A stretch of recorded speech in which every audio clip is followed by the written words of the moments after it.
A hero is only good as his villain. In recent times, that would not be further away from the truth. Movies with villains have proven this. If anything, the movie hinges on the antagonist. Villains have been more talked about than the heroes, especially in terms of superhero movies. Maybe as early as Tim Burton's Batman. People remember Michael Keaton as Batman, and they also remember Jack Nicholson as the Joker. And there is a perfect balance between the two of them because people like how well written both of them are. Three-dimensional characters. And despite how people felt about the Batman movies that came after, the villains are always well remembered, if not always well regarded. This has become more prevalent to today's superhero movies, most notably the Marvel movies, which have been going on for well over a decade as of 2021. And what do most people talk about? The villains. Some are very, very good, some are forgettable. Each have their motivations, ideas, and goals. But with all these Marvel movies, some are more memorable than others, to the point where a fair share blend together. But while we are talking about villains in Marvel movies, let's go back to the year of 2008. Iron Man, surprise hit of the 2000s, beginning of a cinematic universe, career resurrection of Robert Downey Jr., in everyone else's opinion. Still well regarded after dozens of Marvel movies, and yet completely different in hindsight after said movies, including its sequels. Watching the movie again as recently as 3 or 4 years ago, it's surprising how different it is compared to movies like The Winter Soldier, Guardians of the Galaxy, and Endgame. It just seems so minimal compared to those movies. But here's something I don't hear many people talk about whenever they talk about the original Iron Man. Tony Stark was able to build this in a cave! Aside from that, many villains are discussing how complex they are and how interesting their actors portray them, but rarely has Jeff Bridges' Obadiah Stane been discussed, and if they do discuss him, it's downplayed to the point where he's forgotten. Is it because it's the first movie in a series of films that would gross over $1 billion?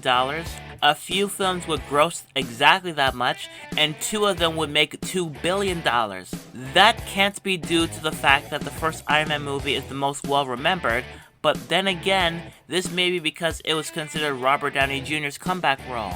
So this isn't so much asking why Stane is not well-remembered, rather, it's why Stane should be well-remembered. A reason as to why Stane is so good is because of Bridges playing against type, right? Well, kind of, sort of. You see, when Iron Man was released, Jeff's biggest and arguably most well-known was The Dude, and The Big Lebowski was celebrating its 10-year anniversary. So seeing Bridges playing a big bad surprised a lot of people. But really, he was really more than just the dude.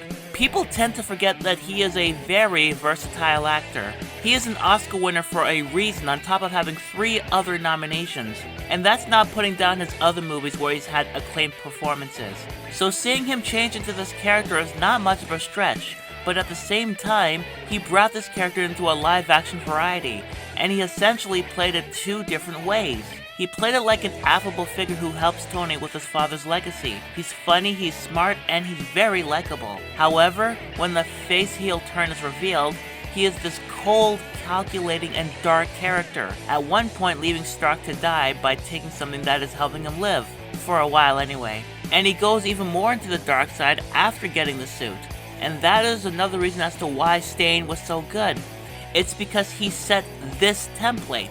When he gets the suit is where it starts to feel off, and it's not the movie's fault. Rather, it's when the villain wants the same way in a Marvel movie that the hero does. In fact, the Marvel movie that came out after was The Incredible Hulk, where the villain wants the similar powers just like the hero. The reason why the first Iron Man movie did this so well was because Stane was not revealed as a bad guy right away, unless you look closely at the poster. The moment when it was revealed that he put a hit on Tony, and getting out of that car was when we felt the shock.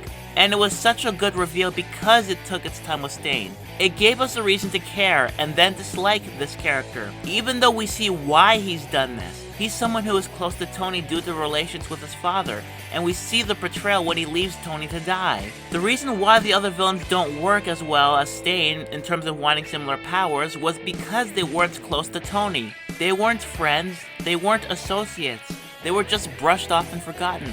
which isn't nearly as compelling as someone who you trust betraying you. And sadly, Stane seems to be a bit old hat, even though to this day, it still remains fresh. It helps that Bridges read the comics as a child, so he probably knew how to play this character, despite the fact that the script mostly focused on story and action, leading to the actors improvising their lines. This small tidbit is all the more impressive because he did have a tough time with the role due to the circumstances, but he likened it to a $200 million college film. He is doing this role for the art because, on top of reading the comics as a kid, he shaved his head and grew a beard for the role. He is unrecognizable for this role. And he should stand out from the antagonists in the sequels, which don't have bad performances, but they don't come across as nuanced as Bridges. Sure, he's had his large ham moments, but he was understated for 75% of the movie. And also, Bridges dives into the role where the others are more floating on the surface. And that is why Bridges should stand out. So in the grand scheme of things, Stone is sadly overshadowed by other movies. In terms of popularity, he is in the middle in terms of popular villains. Not quite popular, but not quite forgettable, but not quite known enough. And that is a genuine shame. He's no Killmonger, he's no Loki, he's no Thanos, but he does have his own style, his own motivation, and his own sense of creativity. He was never a bad villain. It's just that people tend to favor some over others, and Bridges Stone tends to be left in the dust. So honestly, if you have the time, go watch the original Iron Man, but do not keep the other movies in mind. Think of it as a one and done film, and see this talented actor do something a little outside of his comfort zone. Oh, that went well.